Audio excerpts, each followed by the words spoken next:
যাদের হৃদয়ে আছে আল্লাহর ভয়, তারা কখনো ভুলে যায় না। আল্লাহর প্রেম ছাড়া এই দুনিয়ায় কারো কাছে কোনো কিছু চায় না। যাদের হৃদয়ে আছে আল্লাহর ভয়, তারা কখনো ভুলে যায় না। রাতের আধারে যারা সিজদাতে রয়, দু চোখের স্রোতে নদী যেন বয়। রাতের আধারে যারা সিজদাতে রয়, দু চোখের স্রোতে নদী যেন বয়।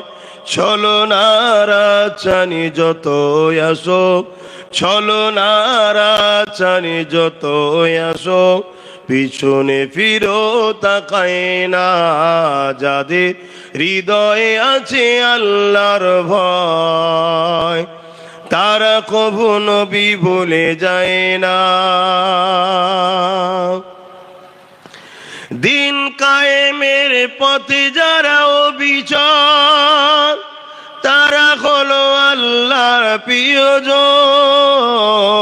বাতিলের কাছে যারা হার মানে না, বাতিলের কাছে যারা হার মানে না, সংগ্রাম করে যায় অমরণ। যাদের হৃদয়ে আছে আল্লাহর ভয়, তারা কখনো ভুলে যায় না। আল্লাহ নবী যখন আসলেন, ওই সময় মানুষেরা এক আল্লাহকে ভুলে গিয়ে 360টা নকল খোদার উপাসনা করেছিল, জুলুম অত্যাচার শুরু করে দিয়েছিল, নারীগুলোকে জ্যান্ত জ্যান্ত পুঁতে দিয়েছিল, মানুষকে হত্যা করছিল, জুলুম করছিল। এক কথায় 1000 বছর আগে এই পৃথিবীর জমিনটা অন্ধকারাচ্ছন্ন হয়ে গিয়েছিল। মানুষ রবের কথা, প্রভুর কথা ভুলে গিয়ে নিজেদের কাল্পনিক বিশ্বাসে একে অপরকে লুটতে লাগলো, জুলুম করতে লাগলো। মহান সৃষ্টিকর্তা আল্লাহ এই মানুষ জাতিগুলোকে ধ্বংসের হাত থেকে নিজেদের মধ্যে ভাইচারা তৈরি করাবার জন্যে, খুনোখুনি থেকে ফিরে আসার জন্যে, নারীগুলোর অধিকার দিবার জন্যে, বাঁচার জন্যে তিনি তিনার পেয়ারা বন্ধু মুহাম্মদ রাসূলুল্লাহকে পাঠিয়েছিলেন। আল্লাহ নবী যখন মক্কা জমিনে এসে বলেছিলেন লা ইলাহা ইল্লাল্লাহ আনা মুহাম্মদ রাসূলুল্লাহ, আমার নবী পাকের বিরোধী হয়েছিল 2 শ্রেণীর মানুষ। কয় শ্রেণী? 2 শ্রেণী। কারা? যারা জালিম শাসক, তারা আমার নবীর বিরোধী করলো। দ্বিতীয় হলো যারা ধর্মের নামে মানুষকে মিথ্যাচারের মধ্যে ডুবিয়ে রেখেছিল, তারা আমার নবীর বিরুদ্ধে চলে গেল। শুনছেন কেন? তারা বুঝতে পেরেছে আমাদের জায়গা এবার হাতছাড়া হবে। আজও বিশ্বজুড়ে ইসলামের সমালোচনা, ইসলামের বিরোধী যারা করে, তারা এই দুজনের মধ্যে যে কোনো একজন হবে, তৃতীয় কেউ নয়। আর এই দুজন সর্বসময় চাই মানুষ মূর্খ, মানুষ অশিক্ষিত। এই সৃষ্টিকর্তা যা কিছু করেছে, সূর্য বলেন, চাঁদ বলেন, পাহাড় বলেন, জমিন বলেন, আসমান বলেন, যা কিছু বানিয়েছে সবকিছু কিন্তু এই মানুষ জাতির খেদমত ও উপকারের জন্য বানিয়েছে। বললেন না সুবহানাল্লাহ? আরে খুশি হলে সুবহানাল্লাহ বলতে হয়। সুবহানাল্লাহর বাংলা মানে কি? আমার একটু ঠান্ডা লেগে বুকে কফ বসে আছে, ওই জন্য কথাও নাকে নাকে হচ্ছে, কিন্তু বুঝতে তো পারছেন নাকি? সুবহানাল্লাহ অর্থাৎ সেই পাক জাত, পবিত্র জাত, তিনি যিনি হলেন আল্লাহ। জোরে বলুন সুবহানাল্লাহ। অর্থাৎ জিনার কোনো কিছুতে কমজোরি, দুর্বল যিনি নয়, সব দিক দিয়ে তিনি পাক পবিত্র। তিনি কে? আল্লাহ। তাই বলা হয় সুবহানাল্লাহ। এই জমিন পানির ওপরে ভাসমান, এই জমিন যেমন নৌকো দেখেছেন, জাহাজ দেখেছেন, পানির ওপর টলে না টলে না, তো এই জমিনটা যখন পানির ওপরে তখন টলমল করছিল। সৃষ্টিকর্তা এই জমিন যাতে টলমল না করে তার জন্যে পাহাড়কে পেরেক হিসাবে ব্যবহার করেছেন। পাওয়ার বুঝছেন সৃষ্টিকর্তার? এ আসমান মানুষ্য জাতির জন্য ছাদ হিসাবে, জমিন আমাদের জন্য বিছানা। আর তিনি যা কিছু বানিয়েছেন, সূর্য আমাদের খাদেম, আমাদেরকে আলো দেবে, লাইট দেবে, আমাদের সেবার জন্য সূর্য হয়েছে। সূর্য থেকেও দামি মানুষ। চাঁদ আমাদের জন্য মাসের হিসাব দেবে, তারা আমাদের জন্য। নাবিক জাহাজ চালকরা ওকে কম্পেস হিসাবে ব্যবহার করে চলবে। তরুলতা, গাছপালা, পশু পাখি, জীব জন্তু যা আছে সব মানুষের উপকারের জন্য। মনে রাখবেন, মানুষকে সৃষ্টিকর্তা সৃষ্টি করেছেন শুধুমাত্র একটা কাজ করার জন্য। কি কাজ? তোরা আমার আইন মানবি, আমার দাসত্ব করবি, অন্য কারণ নয়। জোরে বলুন সুবহানাল্লাহ। এটাই হলো পরীক্ষা।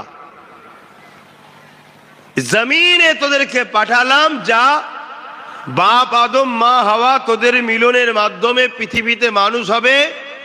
এই মানুষ্য জাতির জন্য আমি সব দেব। কত রকম খাদ্য আছে দেখেন, কত রকম ফল আছে দেখুন, কত রকম সবজি আছে দেখুন, কত রকম প্রাণী জাতীয় হালাল খাদ্য দেখুন, শুধুমাত্র আমাদের জন্য। আর সবকিছুকে সৃষ্টিকর্তা সৃষ্টি করেছেন হুকুম দ্বারা। কাফ নুন কুন মামানা হোজা, সঙ্গে সঙ্গে ফায়াকুন সব হয়েছে। জোরে বলুন সুবহানাল্লাহ। এই আসমান, এই পৃথিবী, এ কায়নাতকে তৈরি করতে সৃষ্টিকর্তার সময় লাগেনি, শুধু বলেছে কুন হোজা ফায়াকুন, সঙ্গে সঙ্গে হয়ে গেছে। বলুন সুবহানাল্লাহ। কিন্তু যখন মানুষকে তৈরি করেছে, কুদরতি হাত লাগিয়ে বড় আদর করে, বড় যত্নের সাথে, বড় পেয়ার করে ভালোবেসে মানুষকে বানিয়েছে। জোরে বলুন সুবহানাল্লাহ। সেই মনুষ্য জাতি আমরা, আমাদের যদি মনুষ্যত্ব ধ্বংস হয়ে যায় তাহলে আমরা হব মানব রূপী চতুষ্পদ জন্তুর থেকেও নিকৃষ্ট। আমরা যদি আমাদের সৃষ্টির রহস্য ভুলে যাই তাহলে আমরা হব মানুষ রূপী চতুষ্পদ জন্তুর থেকে নিকৃষ্ট। তাহলে মানুষ শ্রেষ্ঠ, মানুষই আবার যদি মনুষ্যত্ব হারিয়ে ফেলে তাহলে সে কি হবে? চতুষ্পদ জন্তুর থেকেও নিকৃষ্ট। এনেছেন প্রথমবার, কি অজ করবো তো বুঝতে পারছি না, এ কথাগুলো বলছি অসুবিধা হচ্ছে, একটু প্রথম ভূমিকাটা বোঝেন। এই মানুষ্য জাতি কিভাবে চলবে, কোনটা খাবে কোনটা খাবে না, কখন ঘুমাবে কখন ঘুমাবে না, কিভাবে হাঁটবে কিভাবে হাঁটবে না, কি ব্যবসা করবে কি ব্যবসা করবে না, কিভাবে একে অপরের সাথে সম্পর্ক রাখবে, টোটাল লাইফ স্টাইলটা কিভাবে হবে, এর জন্য সৃষ্টিকর্তা গাইড বুক পাঠিয়েছে। যেমন এই ঘড়ি যে তৈরি করেছে, ঘড়ির সাথে সে নোটবুক দেয়।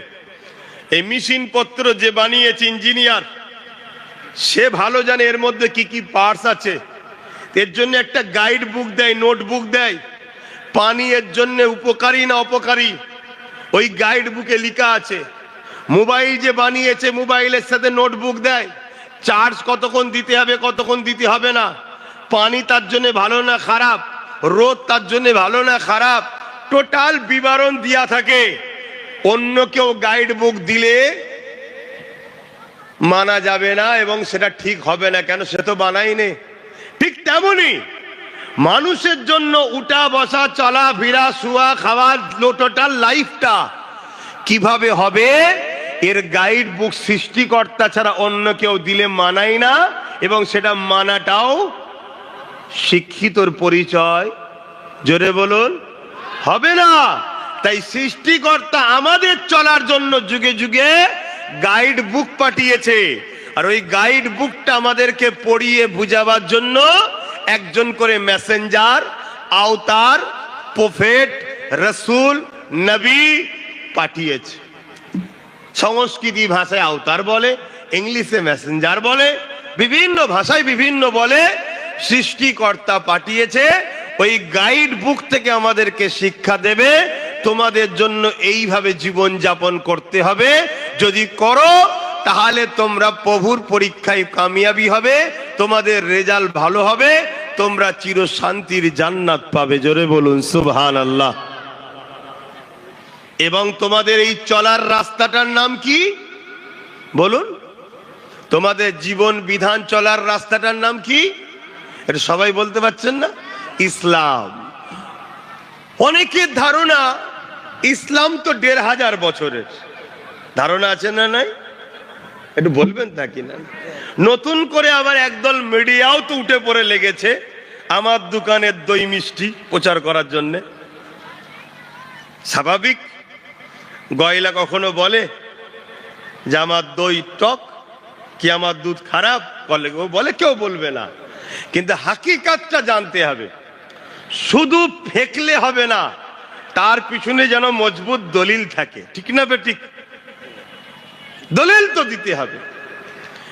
তা কার কি ভাই আমি জানি না, আমি এতটুকু জানি, কাউকে ক্রিটিসাইজ করা, কাউকে ছোট করার ইজাজত আমার ইসলাম দেয়নি। আমি ও বিষয়ে মন্তব্য করব না। অনেক কিতাব আছে এই পৃথিবীতে, অনেক ধর্মীয় পুস্তক আছে, আমি কোন ধর্মীয় পুস্তকের সম্বন্ধে নোংরা কথা বলতে পারবো না। কেন? ১০৪টে কিতাব, মাত্র 4টের নাম জানি, 100টার নাম জানি না। তাহলে আমি কেন সমালোচনা করতে যাব? ঠিক না বেঠিক? কিন্তু আমি যেটা বলবো সেটা হলো এটাই, পৃথিবীতে প্রথম যে মানবটা এসেছিলেন তিনি কে?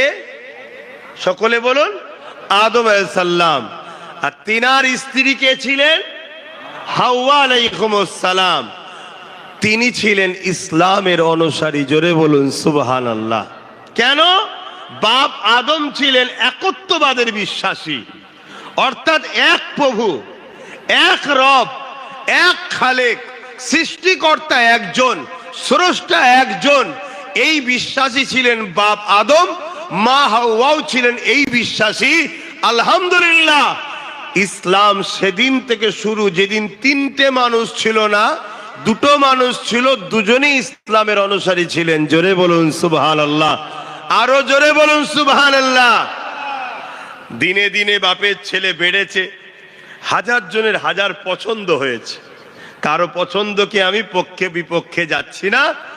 আলহামদুলিল্লাহ, আমি আমার বাপের পছন্দে আছি। জোরে বলুন সুবহানাল্লাহ। আরেকটু যদি বলি আপনারা আরেকটু খুশি হবেন, কেন? আমরা ভারতীয়, ঠিক না? আমরা ফালা মুদিল্লা লাহু ওয়া মান ইউদ্লিলহু ফালা হাদিয়া লাহু ونشهد أن لا إله إلا الله وحده لا شريك له ونشهد أن سيدنا وحبيبنا ومولانا محمدا عبده ورسوله. أما بعد فيا أيها الحاضرون رحمكم الله. قال الله تعالى في كلام المزيد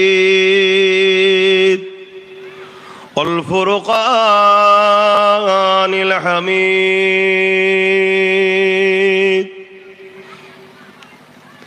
إن الله وملائكته يصلون على النبي या अय्युहल्लज़ीना आमनू सल्लु अलैहि वसल्लिमू तस्लीमा अल्लाहुम्मा सल्ली अला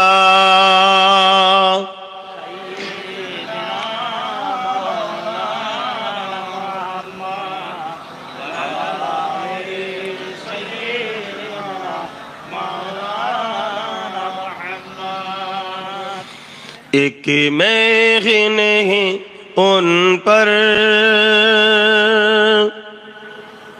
कुर्बान ज़माना है, एक मैं नहीं उन पर कुर्बान ज़माना है, एक मैं नहीं उन पर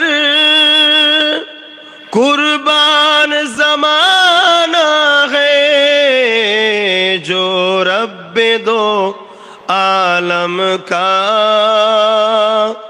महबूब यगाना है, एक मैं नहीं उन पर कुर्बान ज़माना है। अल्लाहुम्मा सल्ली अला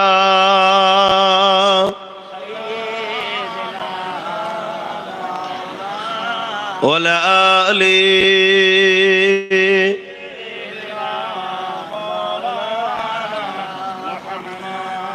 कल्पुल से जिसने हमें खुद ही पार लगाना है, कल्पुल से जिसने हमें खुद ही पार लगाना है, जहरा कौ बाबा है, हसनैन का नाना है, एक मैं नहीं उन पर कुर्बान ज़माना है। अल्लाहुम्मा सल्ली अला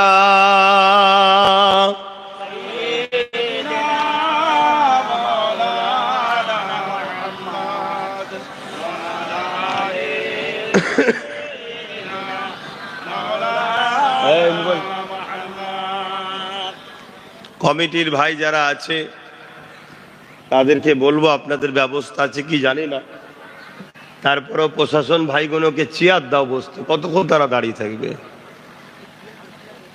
চেয়ারের ব্যবস্থা করো। এটা তো ভালোবাসা এবং এটা একজন দেশের নাগরিক হিসাবে কর্তব্যও তো বটে। অবশ্যই তারা আমাদেরকে নিরাপদের জন্য, আমাদের ভালোর জন্যই তারা তো আমাদের কাছে আসে। জানি সমাজে কিছু মানুষের জন্য আজকে সব একে অপরকে ভুল বুঝাবুঝি শুরু হচ্ছে, কিন্তু তারপরও আপনাদের কর্তব্য আপনাদের ঘরে করতে হবে। আর খারাপ লাগছে আমার ওই সকল ভাইগুলোকে দেখে যারা ইসলামের অনুসারী হওয়ার পরও মাহফিল থেকে দূরে আছে। আমি তো কখনো আসিনি, এসেছি প্রথমবার, কিন্তু দেখে বড় খারাপ লাগছে যে এটুকু জ্ঞান বিবেক বুদ্ধিও তো থাকা দরকার যে এখানে বসলে আমাদের নেকি হয়, সওয়াব হয়। কিন্তু আজ মানুষ বড় খারাপ হয়ে যাচ্ছে। তো যাক, আপনারা বসেছেন, আরো একবার দরুদ শরীফ পড়েন। আল্লাহুম্মা সাল্লি আলা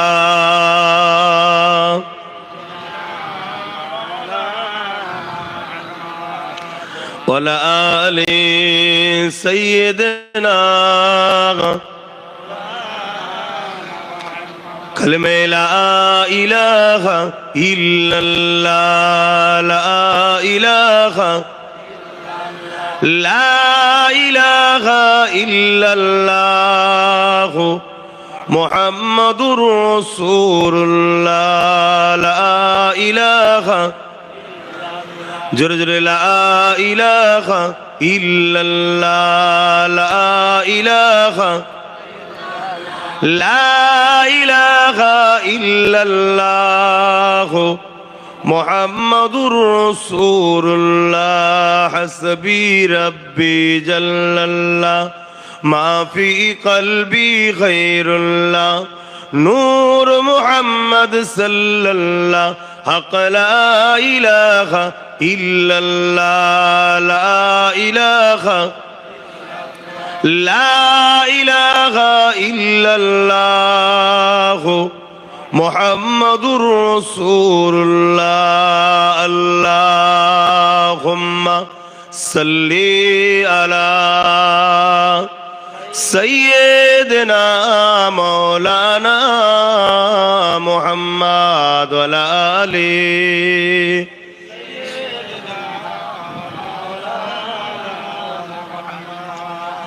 وقال الله تعالى في كلام المزيد والفرقان الحميد